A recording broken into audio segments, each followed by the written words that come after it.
अस्सलाम वालेकुम, कैसे हैं आप सब। मैंने अभी तक अपने चैनल पर किसी भी गाड़ी का रिव्यू नहीं किया। काफ़ी दोस्त मुझे कह रहे थे कि आप अपनी किसी भी गाड़ी का आप रिव्यू किया करें। तो मैंने सोचा कि स्टार्ट मैं अपनी गाड़ी से ही ले लेता हूँ। मैंने एक दो वीडियोस में पहले आपको ये अपनी गाड़ी दिखाई है, तो मैंने सोचा कि मैं एज ए ऑनर भी आपको अपनी बता दूं कि मुझे ये गाड़ी कैसी लगती है, कैसी पाई मैंने, और इसके साथ मैं रिव्यू भी कर देता हूँ। तो गाड़ी बेसिकली ये कल्टस है 2014 यूरो 2 प्रीवियस जनरेशन है। जो कल्टस आजकल चल रही है उससे पिछली जनरेशन है ये मैंने गाड़ी 2014 में न्यू निकलवाई थी। फर्स्ट ओनर मैं ही था उस वक्त। ये गाड़ी मैंने ली थी 9,85,000 रुपए की, और ये डॉक्यूमेंटेशन और नंबर वगैरह ये मुझे तकरीबन 10.5 में पड़ गई थी, 10.5 लाख में 2014 में। अच्छा, इससे पहले मैं आपको थोड़ी सी हिस्ट्री बता देता हूँ कल्टस की ना। ये 2000 में सुजुकी ने ये लॉन्च किया था, उससे पहले तक खैबर थी। तो 2000 में ये शेप आई थी इसकी। उसमें एक VX आया था, बेसिक मॉडल जो था, VXR था, VXL भी था, और आई थिंक ये बाद में कुछ ऑटोमेटिक में भी आई थी।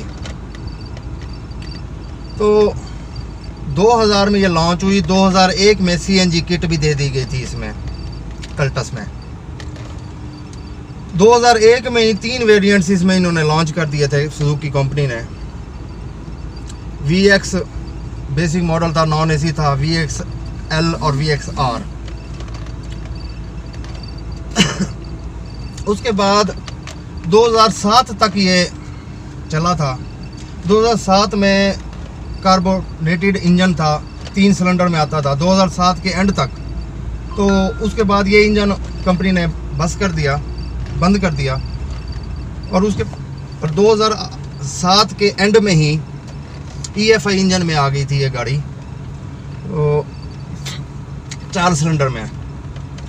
तो 2012 में आई थिंक कोई पॉलिसी आई थी, तो उस वजह से ये 2012 में ही यूरो 2 आना स्टार्ट हो गई थी। ये कल्टस यूरो 2 में आनी स्टार्ट हो गई थी। 2016 में आई थिंक इसका एक लिमिटेड एडिशन भी आया था अलॉय रिम के साथ, और कुछ ग्रिल्स वगैरह चेंज की थी, तो वो भी आया था उसमें लिमिटेड एडिशन में 2016 में।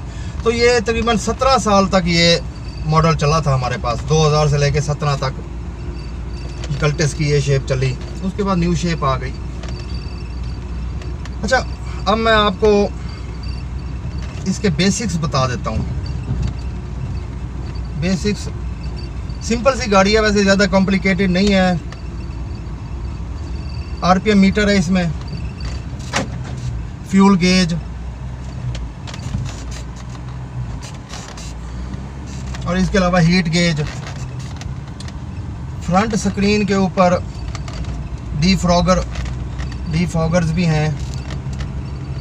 बाकी मल्टीमीडिया सिंपल ही है, मैंने इसमें चेंज नहीं किया था कुछ भी, जो भी आया था वो वही चल रहा है। स्पीकर्स की आवाज़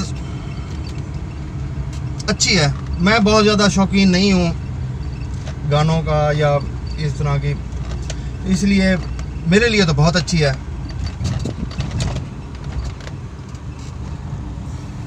अच्छा, आफ्टर मार्केट मैंने इसमें बहुत कम चीज़ें लगवाई हैं।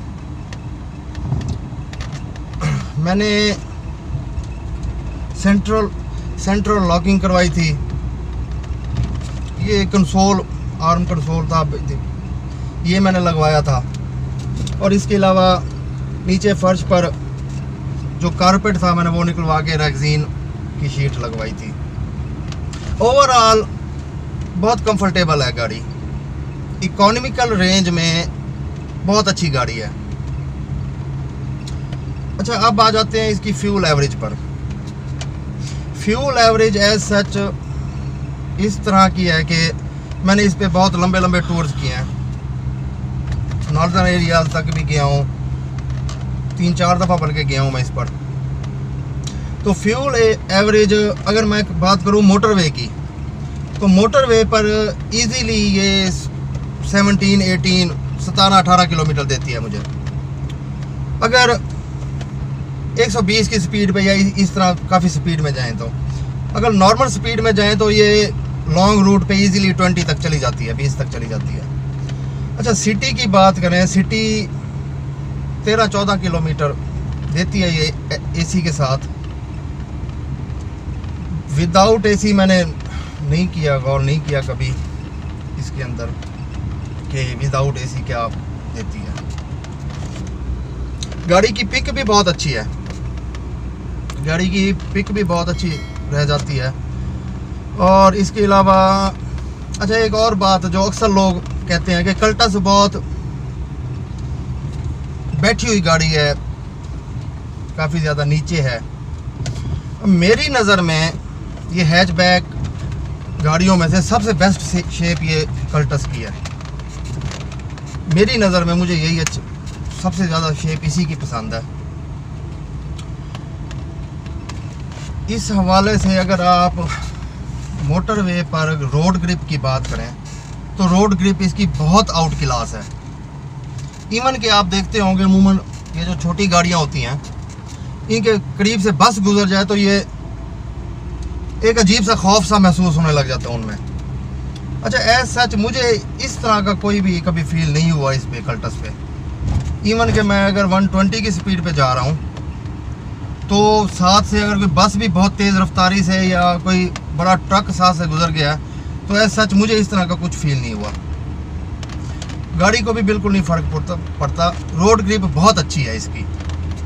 दूसरा एक और बात है, डिसेंट शेप में है गाड़ी। बेशक बैठी हुई है बट ओवरऑल कभी भी सिटी के अंदर मुझे किसी तरह की परेशानी नहीं हुई। स्पीड ब्रेकर्स के ऊपर जिस तरह काफ़ी स्पीड ब्रेकर्स होते हैं जो गाड़ियाँ मुंह में बैठी हुई हों तो वो अक्सर लगने लग जाती है नीचे से, तो इसका ऐसा जिस तरह का कोई सीन नहीं हुआ।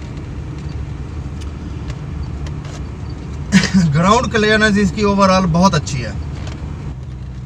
अच्छा, इसके अलावा कुछ फीचर्स की बात करें।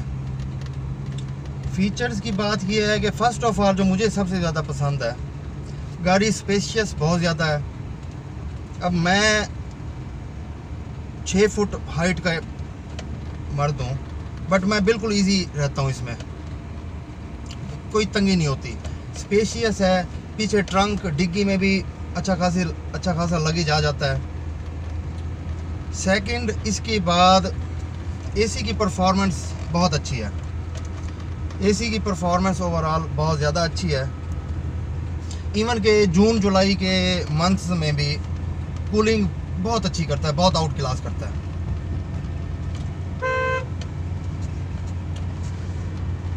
ओवर हीटिंग का अगर इशू लें तो एज सच मुझे इस तरह का कभी इशू नहीं हुआ ओवर हीटिंग का ना। इवन के मैं पहाड़ी इलाकों में गया हूँ कि जहाँ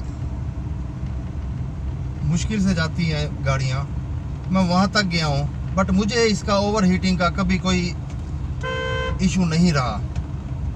कूलेंट वगैरह भी वैसे अच्छा यूज़ करता हूँ मैं, तो इसलिए ये ओवर हीटिंग का और ऐसा इस तरह का इसका कोई सीन नहीं है। मुझे आज तक नहीं आया। आज 7 साल हो गए हैं, 7 साल तकरीबन होने वाले हैं मुझे ये गाड़ी रखे हुए, तो इस तरह का सच ओवर हीटिंग का सीन मेरी नज़र में नहीं आया। अच्छा, इसके अलावा मेंटेनेंस कॉस्ट के हवाले से, मेंटेनेंस कॉस्ट इसकी मैं हर 5000 किलोमीटर के बाद मैं इसका ऑयल चेंज करता हूँ। तो मेंटेनेंस कॉस्ट अगर मैं ओवरऑल बात करूँ कि ऑयल चेंज होता है, एयर फिल्टर चेंज होता है, ऑयल फिल्टर चेंज होता है, तो ये तकरीबन मुझे 2600 या 2700 में इसका ये होता है। हर 5000 किलोमीटर के बाद मैं चेंज करता हूँ। ट्यूनिंग 800, 900, 1000 इस एवरेज में ट्यूनिंग भी हो जाती है। तो ओवरऑल मेंटेनेंस इतनी ज़्यादा नहीं है। एंड सेकंड ये है कि जब से मैंने गाड़ी ली है तो मुझे और तो कोई मेजर काम तो कभी करवाना नहीं पड़ा। न्यू थी, स्टील अभी तक बहुत अच्छी कंडीशन में है। तो तो ये मेरा पहला रिव्यू था, मैंने आप दोस्तों के साथ शेयर किया है। इसमें कोई कमी भी होगी वो आप दोस्तों ने मुझे बताना है कि क्या कमी है।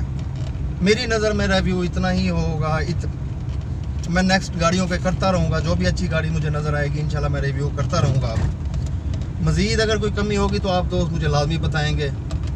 और रिव्यू के हवाले से आप मुझे ये भी लाजमी गाइडलाइन करेंगे कि आप कौन सी गाड़ी का रिव्यू देखना चाहते हैं। फॉर एग्ज़ाम्पल जैसे अब मैं एस्टिमेशन कॉस्ट देता हूँ सबको, तो अक्सर दोस्त मुझे कहते हैं कि भाई फ़लाँ गाड़ी की करें, फ़लाँ गाड़ी की करें, फ़लाँ गाड़ी की करें।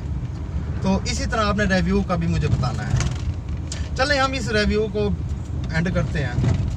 इन दी एंड एक ऑनर होने के नाते मैं आपको क्या मशवरा देता हूँ इस गाड़ी के बारे में।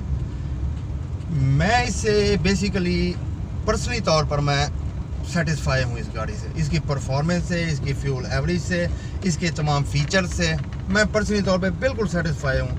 मैंने अगर कभी बड़ी गाड़ी ली भी है तो मैंने वो रखी नहीं है। अगर मैंने रखी है तो मुस्तकिल यही गाड़ी रखी हुई है।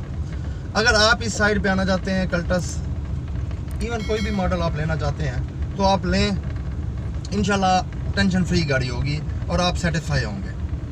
तो आई होप कि वीडियो आपको अच्छी लगी होगी, इंफॉर्मेटिव लगी होगी। अगर वीडियो अच्छी लगी है तो लाइक सब्सक्राइब करना मत भूलिएगा।